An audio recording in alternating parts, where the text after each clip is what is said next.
नमस्कार। आज हम उत्तर प्रदेश पुलिस भर्ती परीक्षा के लिए हिंदी व्याकरण के एक बहुत ही जरूरी टॉपिक यानी संज्ञा पर बात करने वाले हैं। यकीन मानिए, इस सेशन के बाद इस टॉपिक से आपका कोई भी सवाल नहीं छूटेगा।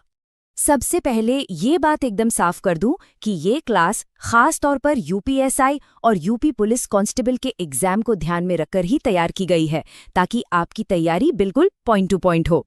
तो आज हम क्या क्या कवर करने वाले हैं? सबसे पहले समझेंगे संज्ञा की परिभाषा, फिर उसके 5 भेदों को जानेंगे। जातिवाचक और व्यक्तिवाचक में जो कंफ्यूजन होता है उसे दूर करेंगे। कुछ मजेदार नियम देखेंगे और भाववाचक संज्ञा बनाना सीखेंगे। और हाँ, आखिर में कुछ एग्जाम वाले सवालों से प्रैक्टिस भी करेंगे। तो चलिए अब शुरू करते हैं। हम बिल्कुल जीरो से यानी शून्य से शिखर तक जाएंगे, ताकि हर एक कॉन्सेप्ट दिमाग में बैठ जाए। अच्छा, कभी सोचा है कि ये संज्ञा शब्द बना कैसे? देखिए, ये साम उपसर्ग और ज्ञा धातु से मिलकर बना है। इसका मतलब होता है सम्यक ज्ञान कराने वाला, मतलब वो शब्द जो हमें किसी भी चीज की सही सही पहचान करा दे। तो परिभाषा क्या है? अरे बहुत सिंपल है। किसी भी व्यक्ति, वस्तु, जाति, भाव या स्थान, इनके नाम को ही तो संज्ञा कहते हैं। और इसको याद रखने के लिए एक बहुत ही बढ़िया शब्द है महानाम। मतलब इस दुनिया में जिस भी चीज का कोई नाम है, बस वही संज्ञा है। कितना आसान है ना? ठीक है, तो अब हम जान गए कि संज्ञा क्या है। अब जरा इसकी अलग अलग कैटेगरीज को समझते हैं। और यहीं पर एक बहुत बड़ा सवाल आता है जो सबको परेशान करता है। सवाल ये है कि संज्ञा के भेद 3 होते हैं या 5? अक्सर इसमें लोग गलती कर देते हैं। चलिए आज इस कंफ्यूजन को हमेशा के लिए जड़ से खत्म करते हैं। देखिए, बात ऐसी है कि असल में यानी मूल रूप से संज्ञा के 3 ही भेद हैं, व्यक्तिवाचक, जातिवाचक और भाववाचक। लेकिन हुआ ये कि जातिवाचक के ही 2 और हिस्से, समूहवाचक और द्रव्यवाचक, को अब अलग से गिना जाने लगा है। तो एग्जाम के लिए आपको याद रखने हैं पूरे 5 भेद। चलिए नंबर 1 से शुरू करते हैं। व्यक्तिवाचक संज्ञा ये क्या करती है? ये किसी एक खास या विशेष व्यक्ति, वस्तु या जगह के बारे में बताती है, जैसे राम, गंगा या दिल्ली। और हाँ, एक नियम गांठ बांध लीजिए, व्यक्तिवाचक संज्ञा हमेशा हमेशा एक वचन में ही होती है। दूसरा है जातिवाचक संज्ञा। अब ये किसी एक की बात नहीं करती, बल्कि ये तो पूरी की पूरी जाति या क्लास की बात करती है। जैसे मैंने कहा नदी, तो इसमें दुनिया की सारी नदियां आ गईं, या कहा पर्वत, तो इसमें सारे पर्वत आ गए। इन दोनों के बीच का जो फर्क है ना, उसे समझना सबसे ज्यादा जरूरी है, क्योंकि एग्जाम में सवाल यहीं से बनता है। आइए इनको आमने सामने रखकर समझते हैं। यहाँ देखिए, सब दूध का दूध और पानी का पानी हो जाएगा। नदी एक जातिवाचक शब्द है, ये कोई भी नदी हो सकती है। लेकिन जैसे ही हमने कहा गंगा, ये बन गई व्यक्तिवाचक। ठीक वैसे ही पर्वत एक जाति है, पर हिमालय एक खास पर्वत का नाम है, तो वो व्यक्तिवाचक हो गया। बस यही पैटर्न पकड़ना है आपको। हमारा तीसरा भेद है भाववाचक संज्ञा। जैसा कि नाम से ही जाहिर है, ये भावों के नाम हैं। ये वो चीजें हैं जिन्हें हम छू नहीं सकते, देख नहीं सकते, सिर्फ महसूस कर सकते हैं, जैसे बुढ़ापा, मिठास या किसी का क्रोध। अब आते हैं चौथे भेद पर, समूहवाचक संज्ञा। ये तो बहुत ही आसान है। ये शब्द किसी एक व्यक्ति या वस्तु के नहीं, बल्कि उनके पूरे समूह या ग्रुप के बारे में बताता है।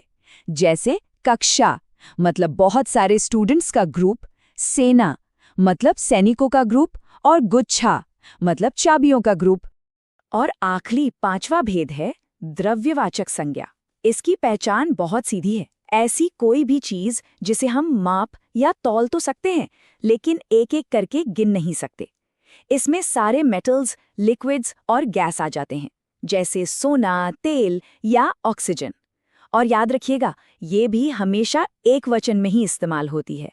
तो अब जब हम 5 भेद समझ चुके हैं, चलिए कुछ एडवांस नियम सीखते हैं। ये वो नियम हैं जो आपको एग्जाम में बाकियों से आगे ले जाएंगे। पहला नियम देखिए, और ये बहुत मजेदार है। कभी कभी एक व्यक्तिवाचक संज्ञा जातिवाचक की तरह काम करने लगती है।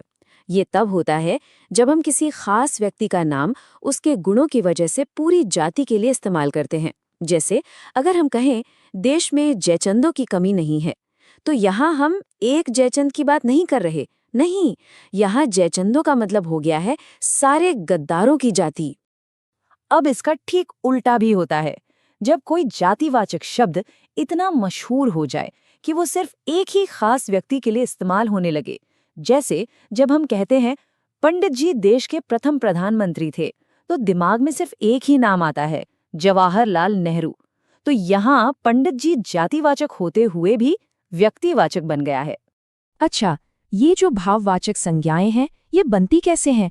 ज्यादातर ये दूसरे शब्दों में कुछ जोड़कर बनाई जाती हैं, जिन्हें हम प्रत्यय कहते हैं। चलिए देखते हैं ये जादू होता कैसे है। ये प्रोसेस समझना बहुत आसान है। देखिए, जातिवाचक संज्ञा बूढ़ा से बना बुढ़ापा, सर्वनाम अपना से बना अपनापन, विशेषण मीठा से बना मिठास और क्रिया थकना से बन गई भाववाचक संज्ञा थकावट। ये पैटर्न ही तो समझना है बस। लीजिए, हमने सारे नियम और भेद अच्छी तरह समझ लिए हैं। अब बारी है ये देखने की कि जो हमने सीखा वो हमें कितना याद रहा। तैयार हैं कुछ असली परीक्षा वाले सवालों के लिए? चलिए जल्दी जल्दी जवाब दीजिए। राज्यपाल में कौन सी संज्ञा है? सोचिए। ये एक पद का नाम है, कोई भी हो सकता है, तो ये हुई जातिवाचक। अच्छा, कक्षा और सेना किसके उदाहरण है? बिल्कुल सही, ये समूहवाचक हैं। और ये बताइए, दशहरी आम में दशहरी क्या है?